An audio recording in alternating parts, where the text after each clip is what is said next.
Hey guys, welcome back to the channel.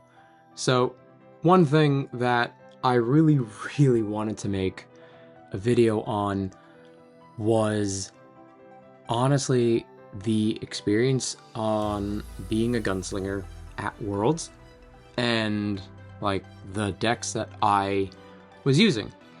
Because like for me, one of the coolest things to like that whole experience was the creativity that I got to have building the decks, and it was honestly like one of the coolest things I got to do. So, little kind of background with that was when being given that opportunity, I knew I was going to be like building the decks, and I was told like, all right, I'm going to be using a lot of, unique decks and unique like strategies and go be creative. And I was like, okay, let's kind of be creative and be silly, go off the rails, kind of just do whatever. And so I built a lot of different ideas. I built so many different decks, and one of the things that I did, because I didn't know who else I was going to be playing with, I didn't know who else I was going to, actually get to play alongside, was I didn't know what element I was going to be in. All I was told was, you're not really going to be able to choose what element, it's going to be randomly assigned.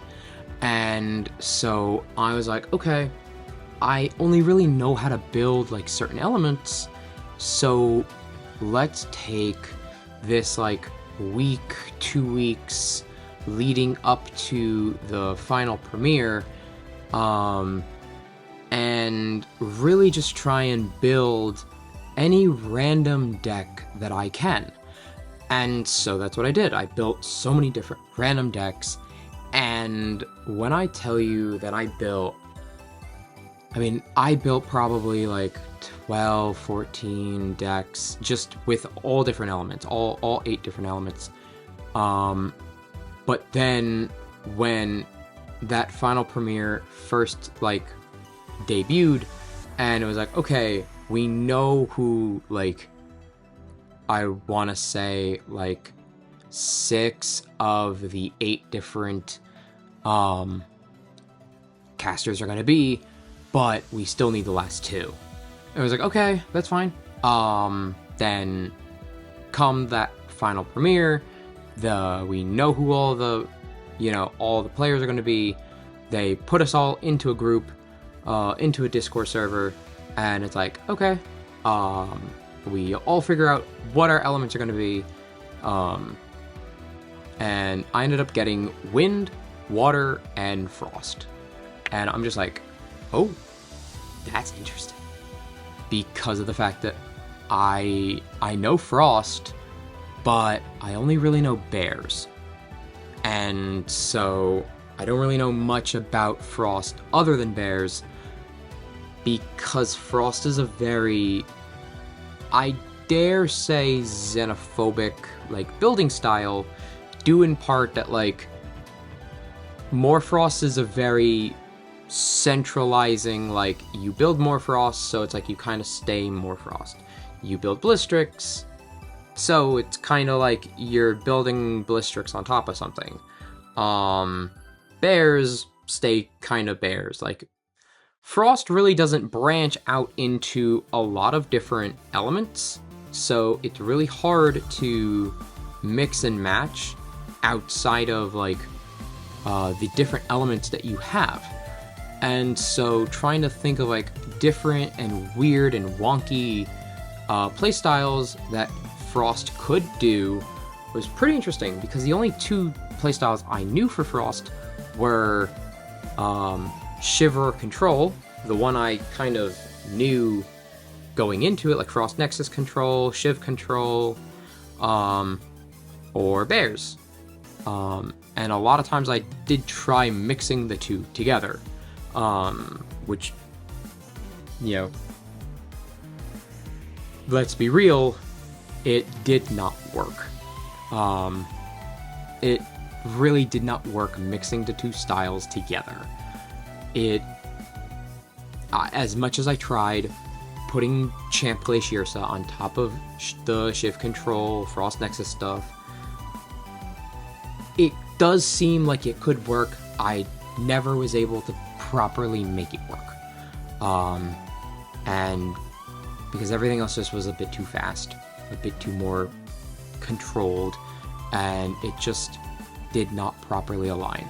So my playstyle with that ended up not working out to make it so.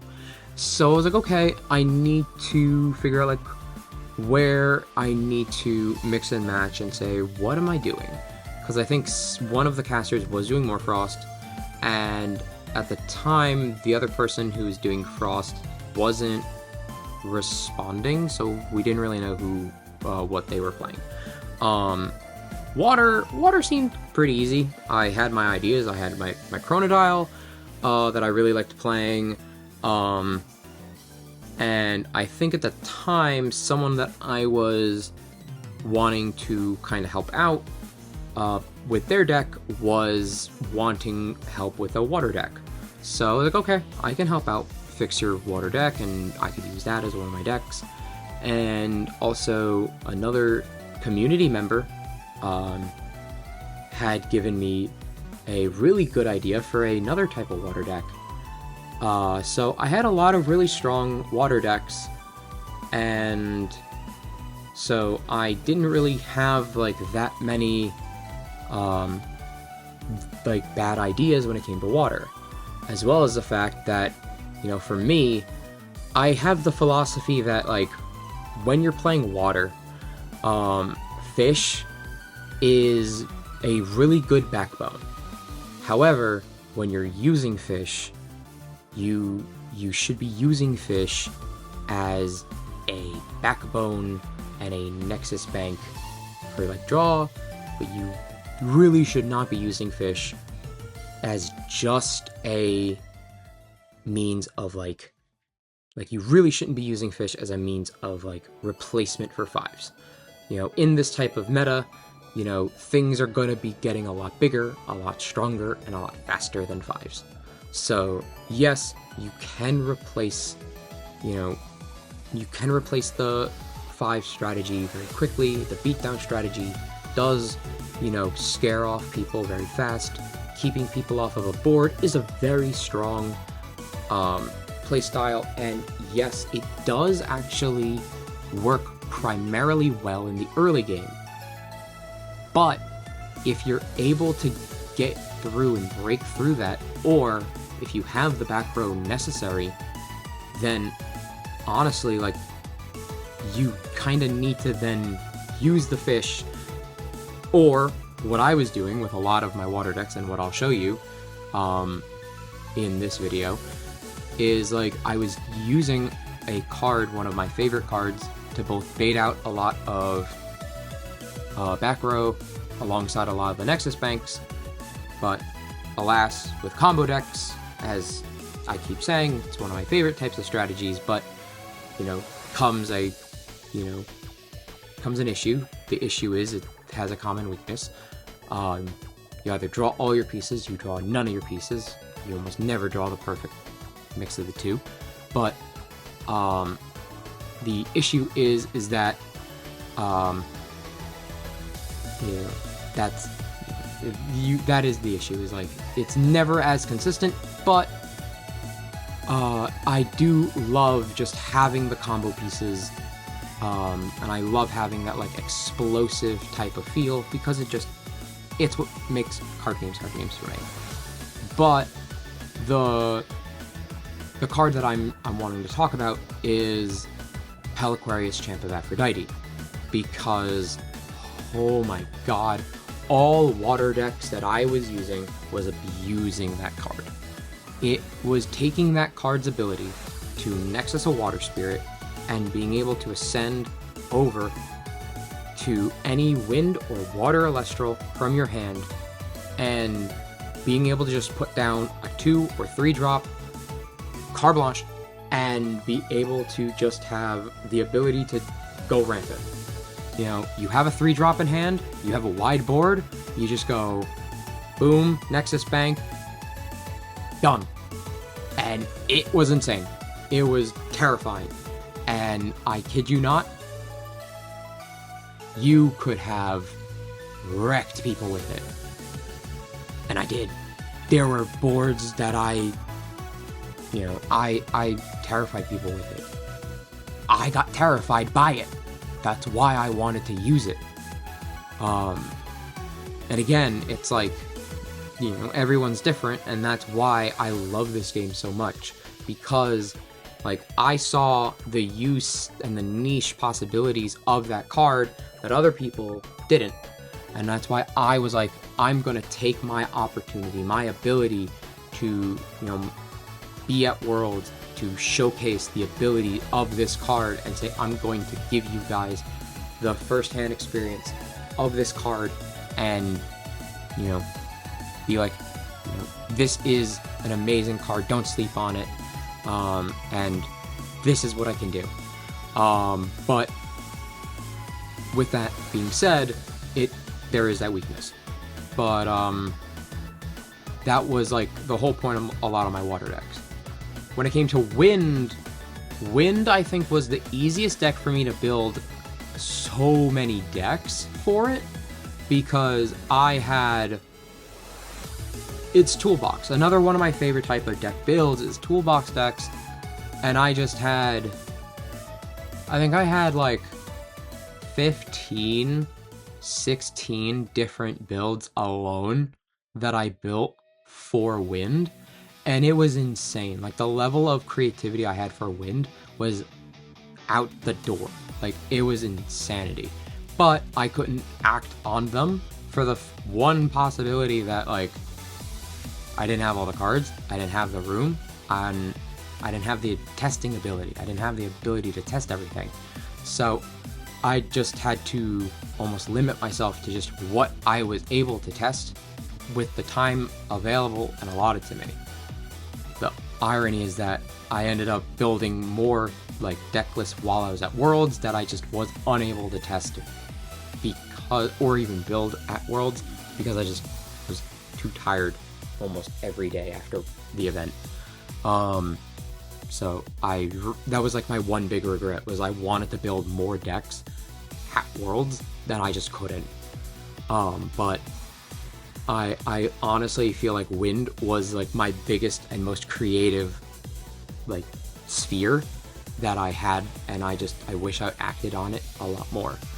But, you know, with that being said though, I definitely want to turn the attention of this video from just rambling to actually like going over some of the deck lists, because I feel like, you know, going over and, you know, giving you guys the deck list. Actually, before I do that, so before I do that, let's also go over like what the event like was though. So when going over and with the side event, what it was like you guys got to challenge us, and pretty much when you guys challenged us, or when the people challenged us at the event, it was a best of one. So you challenged us, played a best of one game. If you won, you got one of the world spirits. And if you didn't win, then you didn't win, and you can challenge us again later in the day for a different element. You can challenge the same element just with a different player there, but that was it. Like, you just had one chance to challenge us, or challenge that one specific person. It was not a best of 3 like it usually is, and that's what I really liked about it. It was just like that element of surprise, pretty much like your Tuesday webcam locals. And yeah, I like it. That's kind of like what I really enjoyed about the Gunslingers event. It took the need of a side deck and it like removed it, so a lot less worrying about needing to think of like the element of siding and extra cards out. So now, without further ado, let's go and look at some of the decks. So my first round that I was playing was round 2 of like 6, or so my first round was the wind element. So one of the decks that I could have played was this Dracodoodle Fulgorix deck. So first off, in my deck had 2 Spinef Champ of Hermes alongside a 3-1-1 line of Navi, Doppelgator, and Fulgorix. This, I think, probably was my favorite of the whole deck. It's what really like drew the whole deck together for me. So this deck honestly is a rehashing of like a premiere deck that I brought to my last premiere that I attended. And it was like one of the last decks I played during the regional season that I tried qualifying for. It's what I brought up to the Massachusetts regional. Not this specific deck. The deck specifically that I went to the Massachusetts regional with, I think had a 3-2 line of Spinnymph and Spinosect, and did not have an Exaltair. And I believe had the Nobby and Fulgorix stuff in the sideboard. And did not have Trickery. It did not have Trickery. So it did kind of play around with the Dracos though. But when going to the premiere, I did keep the Spinosect stuff. I put in the Fulgorix stuff. I did take Trickery out though, and I had, just kind of kept the Rise from Shadows, and literally just was like, all right, it's just going to be Draco and Fulgorix. But for this, I had to remove the Spinosect stuff and go just a little bit more for this, only because of the limitation of the spirits. And this is what I was saying about the limitation of the spirit deck, needing to be at a 14-15 spirit deck limit. If we just could have been at a 13 spirit deck limit, I think it would have been much better. But yeah. From there, 6 Cockatoodle, 1 of each of the Dracodoodles, 3 Aviolith, 1 Carry-On Champ, 1 Carry-Off Champ, the Carry-On Champ.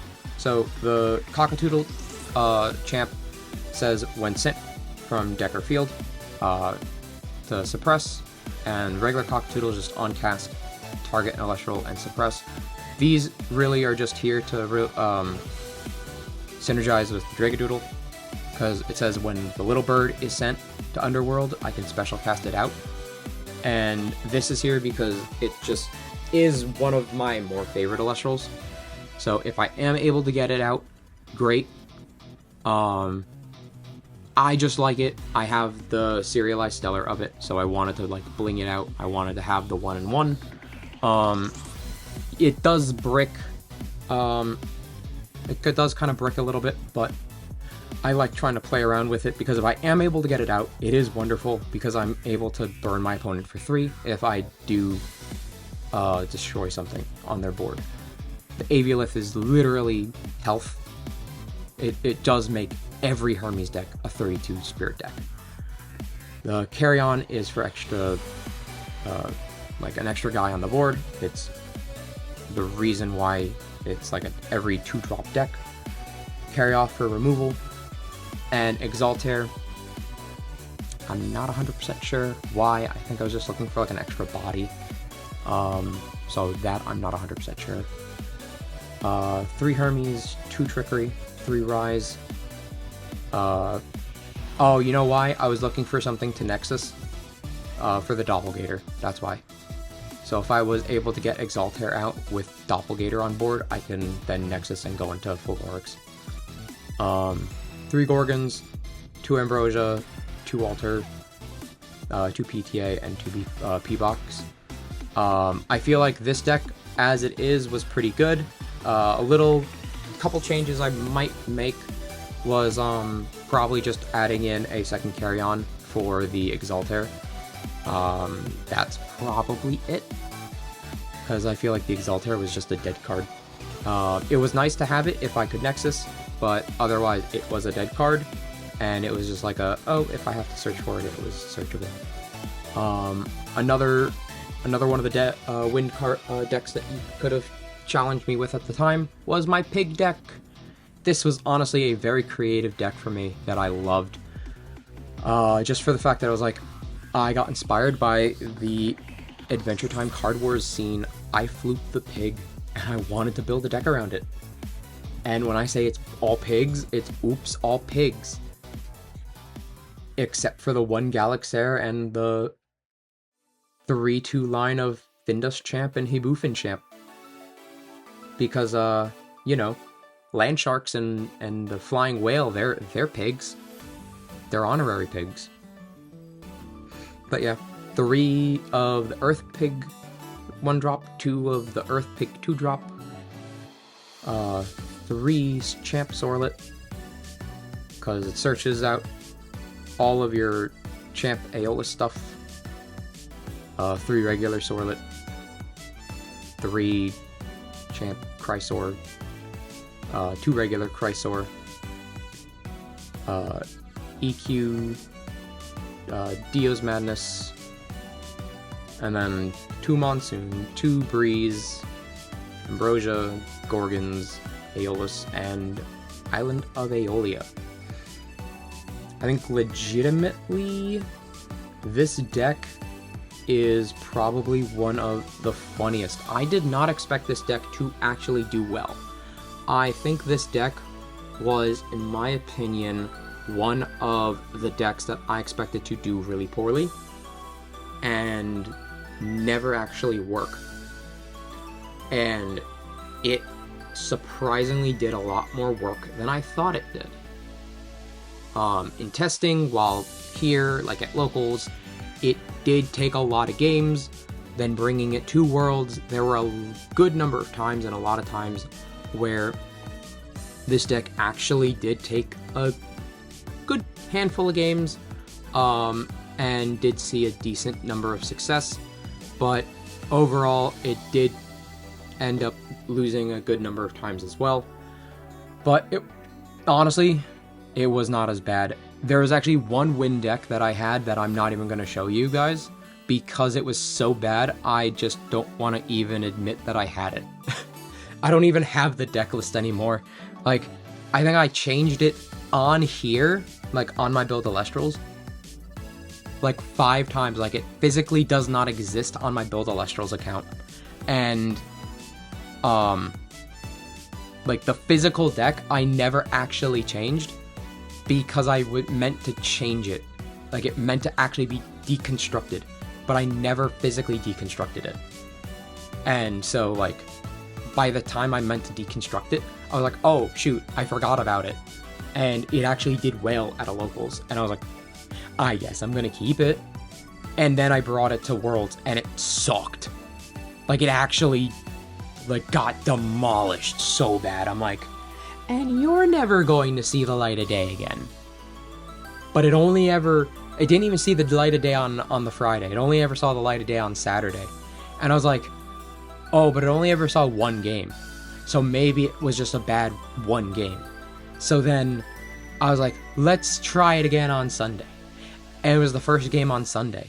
And it was so bad. I'm like, yeah, no, you're never seeing a game again. Like, it was like that bad. So I'm like, yeah, no, it's not even seeing game again. So Moth Turbo. This is my one deck that I had with Sunstrike cards for Wind. And this is a Stratamoth and Flammoth Turbo deck. I'm sorry to whoever got to play against this deck because of the fact that day 1, so on Friday, game 1, they chose this deck, and I ended up turn 2 getting Stratamoth, Flammoth on them, and I felt very bad. And this deck can almost consistently do that, and it's really, really terrifying. So you run 3 of the Firestorm Nimbug, and 3 of the Sunstrike Nimbug. You're gonna run 2 Findust from Frostfall, and 2 Nemisail. They're gonna run 3 of the Exaltair Champ from Sunstrike, and 1 Toxic Swarm. Why Toxic Swarm? Just because you want some burn. You don't need to. You could. This could just be another Nemisail. Just cause. You might want it to be a 3rd Nemisail just because of more health. Preferably so.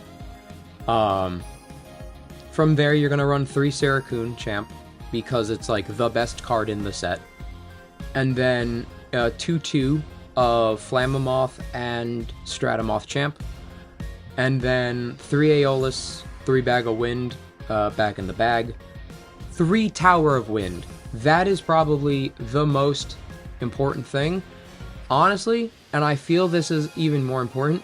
If you want, this Toxic Swarm could actually be taken out and replaced with another Ambrosia. And I say this wholeheartedly because of the fact that by only having 1 Ambrosia, this deck was so reliant on drawing 1 Ambrosia, and it felt very bad. So honestly, by having it be 2 Ambrosia, you make it a 20-20 split. You are not as reliant on it only having 1 Ambrosia. So if you do only use, like, if you are like running out of your fire, you're not then running out of fire. So I think that's like my one change, and I'm gonna make this change here. But legitimately, like, that I felt like I didn't know where to make that change at that time. And I was like, I don't know where to put the 2nd Ambrosia. Like, this deck feels like it's that stuck. But now I know where to put that 2nd Ambrosia. 3 Gorgons, 2 PTA, 2 Shield, 2 P-Box. This deck, I kid you not, it consistently double or triple mothed almost every game. I never saw it brick, and it was terrifying. I almost felt bad playing against people, to where I only ever brought it out against people that asked for it. And I legitimately felt bad. From there, the next round was legitimately like the 3rd hour. So it was the 1st hour, I was off, 2nd hour was wind, 3rd hour was water. So one of the decks was the community member deck. It was their Penterror Fish list. This is pretty much the list that they had. I think the only change that I made to their list was I added 2 rabbits, just because I feel like 2 rabbits, you can't go wrong with 2 rabbits. And I'm not sure if they made the change for 2 rabbits, or if this was their list with the rabbits. I at this point, I physically can't tell you. I actually don't remember. But it was 2 Champ Foamy, 2 Champ Bubloon, 3 of the base Aepharos, 3 Champ Aepharos, 3 Champ Magnaros, 2 Galaxy, 1 Zephyrog, 2 Rabbit, 3 of my favorite card, Big Milk himself, Pale Aquarius Champ, and then 3 Penterror. Like, when I tell you this is a terrifying list, it was a terrifying list. This thing actually not only beat me, I think the only difference, like I said, was the rabbit. But I don't remember fully. That rabbit could be, I think was like a 3rd Champ Whale and something else for them. But legitimately, I felt like 2 rabbit was necessary, and it was necessary enough that I actually was okay with it. Because it was still like a super good deck for me on my end. This deck never lost whenever I played it, and honestly though, like, it was super good. From there, it went 2 Ambrosia, 2 Tsunami, 2 PTA, 2 Shield, 3 Gorgons, 2 P-Box, and 3 Aphrodite. This list was just terrifying. It was super good, and I just was in love with it. And now with the hit to Aepharos, I think it just is still terrifying. You just would up the number of rabbit and kind of couple other things, but legitimately, I feel like this list just is equally terrifying. From here, this was my favorite deck that I built and slaved over the entire time. This was my Majesty Terrasail deck. I probably slaved over this deck for a week, only because like I tried my hardest to make this deck work. It was a combo deck revolving around putting out double Terrasail and double Majesty. It wasn't like having all 4 of these on the field at once, but it was to combo into saying I could go into either of these at any point in time in the game, and it didn't matter. When I say that you need fish in making jank work, you just need fish in making jank work. It doesn't matter. But this is where I say fish legitimately is a really necessary part of making jank work. Because, like, Nemisail, Terrasail was just legitimately good, but it can be easily stopped, and they're fairly weak. You know, you have the 2 Globby, 1 of each Majesty, the 3 Foamy to be able to search for any of your 2-drops, your 3 of my favorite card in all of Water, man, it's a wind card, the 3 Champellis, you know, your 3 Nemisail, 1 of each Terrasail, the 3/2/1 of 3 Champ Magnaros, 2 Aepharos Champ, and then 1 regular Aepharos, and then 2 Champ Babloon. Then from there, it was 2 Ambrosia, 2 PTA, 2 Shield, 3 Gorgons, 2 Aphrodite, 3 Poseidon, 1 Atlantis, 1 Trident, and 1 Necklace. The only real reason why it was like 1 regular Aepharos and 2 of this Aepharos, honestly, was just because I had the Stellar version of this Aepharos, like the one from the Marble one, and I just wanted to use it. I wanted the draw power. I didn't really feel like you needed more than that, and it was just like, I felt like this deck was tailor-crafted to be really good, and like, you had a really nice mix of everything here all at once. You didn't really need anything more. The only downside that I had with this deck was that there were a good amount of times that this deck bricked super hard with not seeing any of your Nexus Banks. And as you see, you have 8 Nexus Banks. You need to see Nexus Banks, because if you don't see your Nexus Banks, you are SOL. And I mean SOL, like, you are dead in the water, no pun intended, it's a water deck, but you are dead in the water if you don't see a Nexus Bank. And it showed, very much so, because of the fact that, like, I was dead in the water if I didn't see a Nexus Bank, because of how reliant you need the Nexus Bank in order to go wide with Nemisail, Terrasail, Pelaquarius to just spam out any and everything necessary.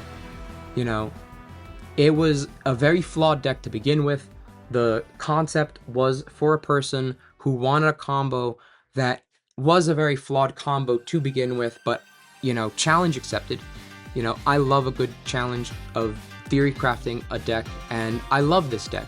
Honestly, it's one of my favorite decks that I've built in, like, recent times, and it's, to this day, I think I'm probably going to want to work on this deck even more, just off the fact that, you know, this became one of my favorite decks. Like, a board I ended up with one of the days was regular Majesty, both Terrasails, and Globby. And it wasn't for any other reason than the fact that they stopped my ascension into Champ Majesty.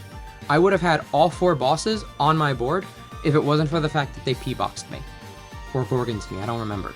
But, like, they legitimately were like, I don't know what to stop, I have no idea what to do, like, do I just lose here? And I'm just like, yeah, you lose, because, literally, I went so wide, they could not stop me. And I think it was, like, turn 3. Because it just went boom, boom, boom, boom, boom. Like, this deck can be super fast, super crazy, super quick, and it's just all thanks to the combination of Terrasail, Nemisail, Pelaquarius. It is insane. And I love this deck so much. Another deck that I really, really loved was Chronodile. This deck is another deck that's super insane, super crazy. I loved every second of it.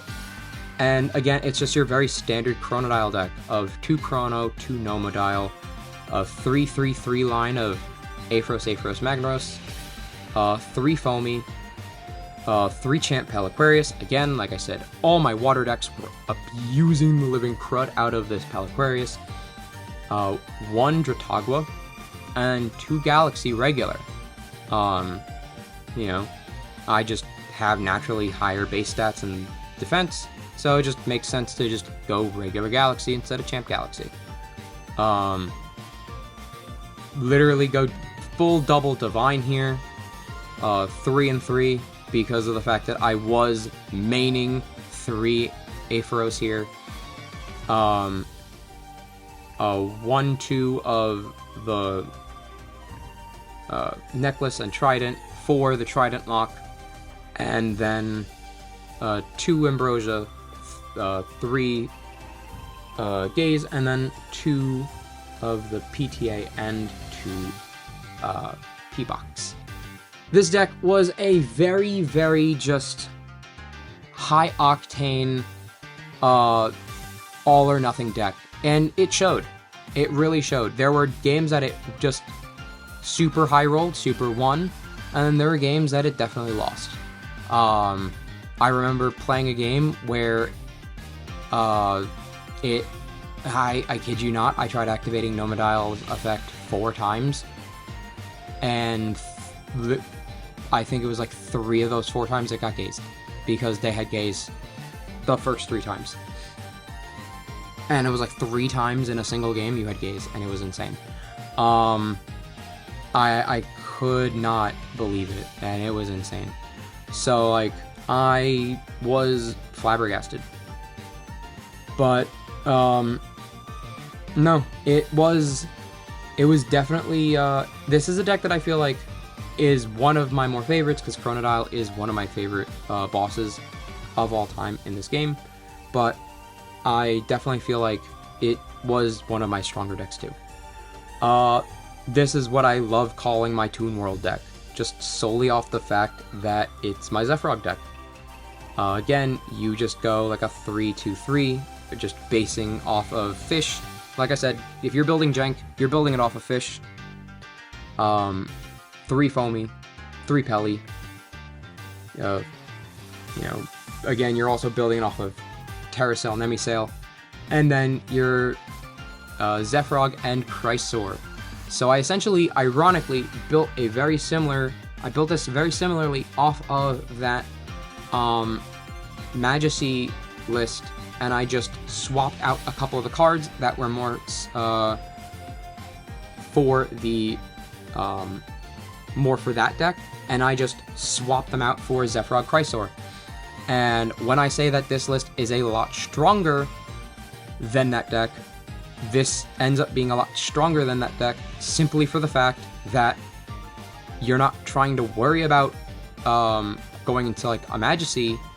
You literally have a more tailor suit, like you have more fish than that deck, and you have the ability to just say, instead of Big Boss Tower, you attack direct. So it's just the same concept. My last round that I had, the last round that I had was the literal last round that the Slingers were active, and it was my Frost round. So this was when I was playing Frost, and so one of the decks that you could play me with was my Imperawatt deck.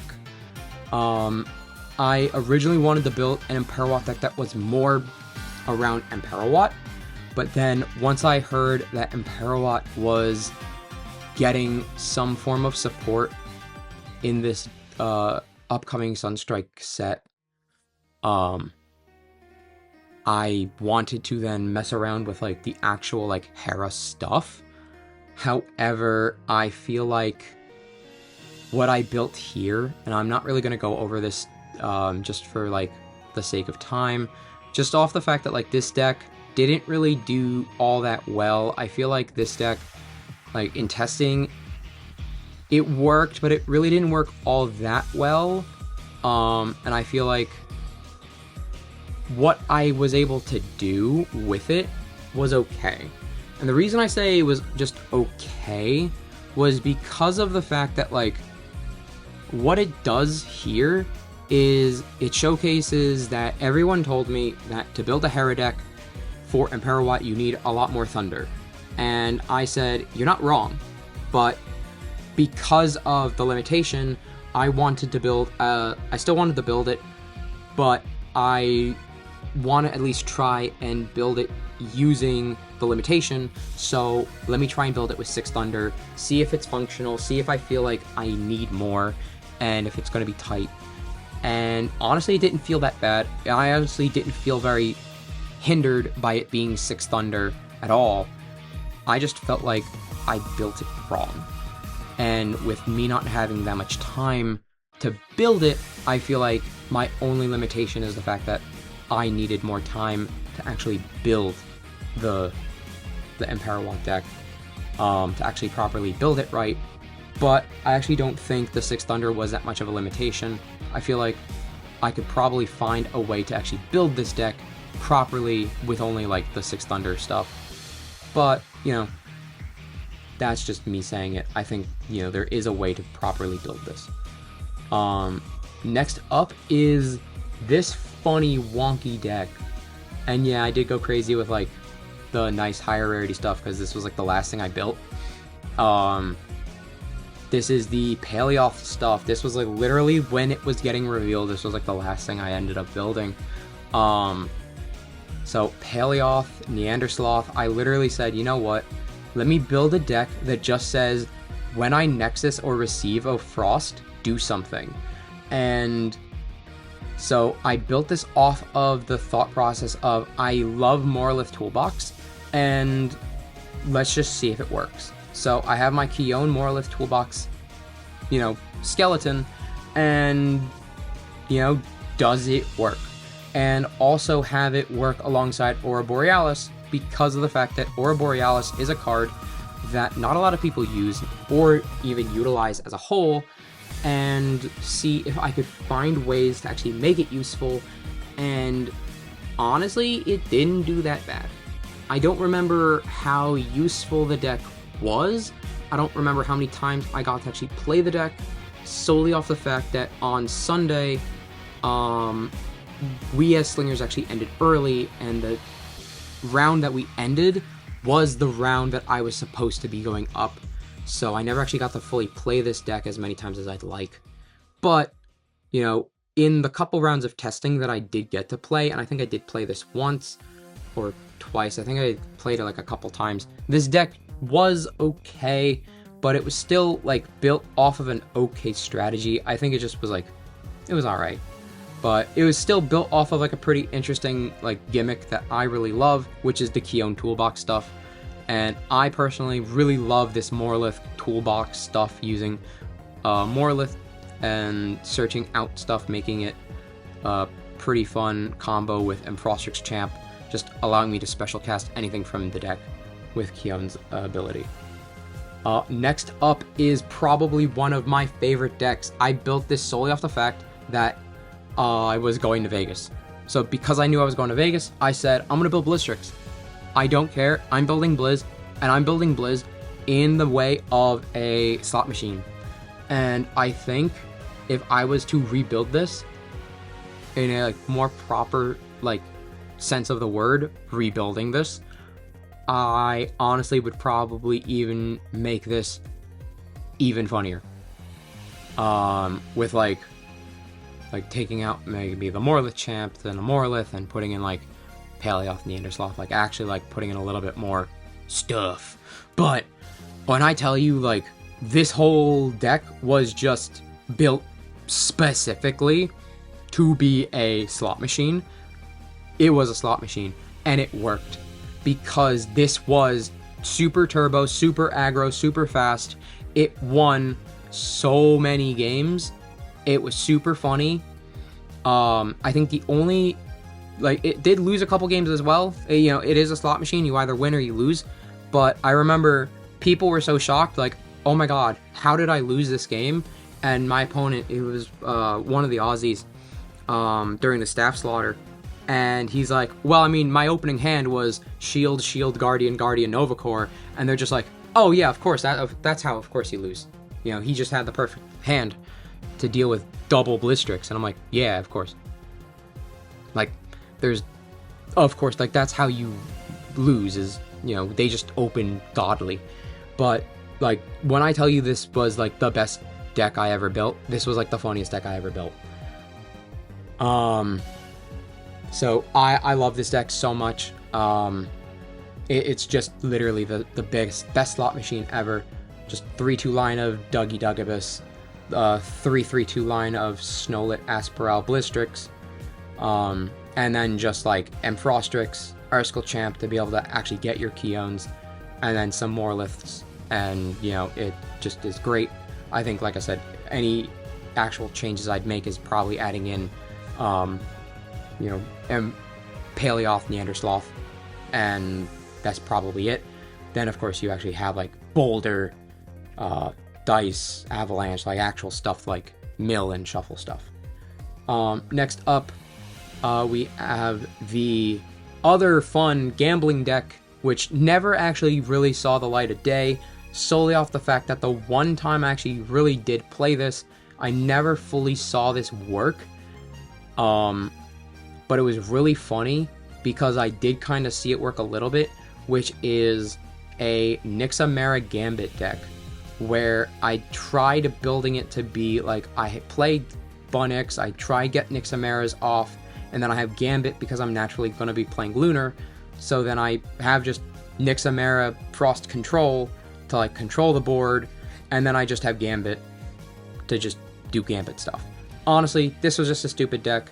I built this just because I wanted another Frost gimmicky gambling deck, and we were just laughing about it in the Spirit Slinger Discord channel of like, you know, it'd be really funny, build a deck just that you can play Gambit in because you're going to Vegas, Gambit for gambling. Be really funny. There's really nothing else to it. I originally wasn't even going to build Gambit because I originally thought someone else was going to build Gambit, and then at the last second they said they weren't, so I was like, you know what, if you're not going to build it, I'm going to build it. Last but not least, and this is probably my favorite deck of them all, I know I said this for a lot of them, but this is my favorite one because this is bears. This is me. As you can see on the screen, I have a bear sitting in the corner. He's right over there. See? He's right there. Little goober. Right here, on the screen. So, legitimately, with the introduction of Ursmog, Champ of Hestia, and Sunstrike, this guy commits a bunch of just atrocities all across fire with Hestia or bears. And when I say I'm going to be building a lot of decks with Ursmog in it, to be able to build a double Glaciersa deck, a 4-parent bear deck, and a full-on Hestia toolbox deck, and what you're seeing here, which is my Gunslinger deck for bears, that was able to just quickly combine just fire bears and frost bears quickly together. I will do it. And this was just the quickest thing I was able to throw together with fairly little testing. And when I say out of the 5 or 6 games that I played during that weekend, I only bricked once, and it was against Shady. And I lost that one game. I won every other game. When I tell you, I played against Pope, and he was a player who, during Kissimmee, got 13th place. I lost to him during, I think it was like round 4, and I dealt him 8 damage with my Glaciersa, and I made him respect Glaciersa at that time.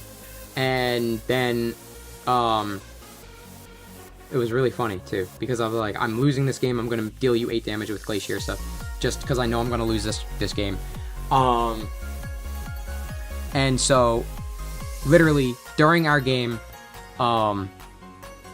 I was like, all right, you went first. He went first. He did his stuff. I say, I'm going to play Hestia. I'm going to play Den, Misenchanted. I'm going to play Champ Smog. If he didn't gaze my Champ Smog, he lost his entire board that round.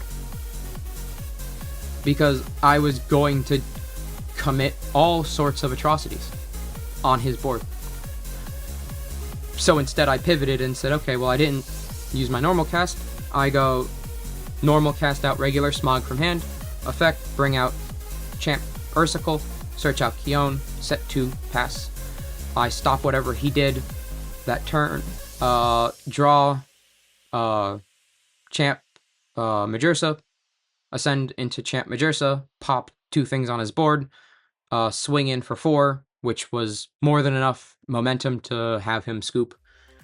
If I didn't give him the run back, which then he did end up winning that run back just off the fact that, you know, he was playing Solar, and I didn't really see any of the things necessary to fully win that game, but it was like a much better, like more like legitimate game. But when I tell you that if I had like a proper like fleshed out build and he didn't stop my board, I could have had Champ Smog bring out another bear, bring out Mama Bear, blow up his board, bring out something like I could have done so many things, and it was disgusting. And this deck could be completely updated to be even better. So when I tell you that like this deck isn't even fully updated or like properly, fixed to be better, it's insane. So, and this was just what I had brought in like its probable like worse condition. It could have been worse. Like this could have been I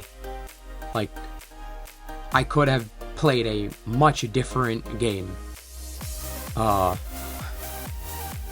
So let's just say that when I fully make a much more optimized build, it will be a much different ball game come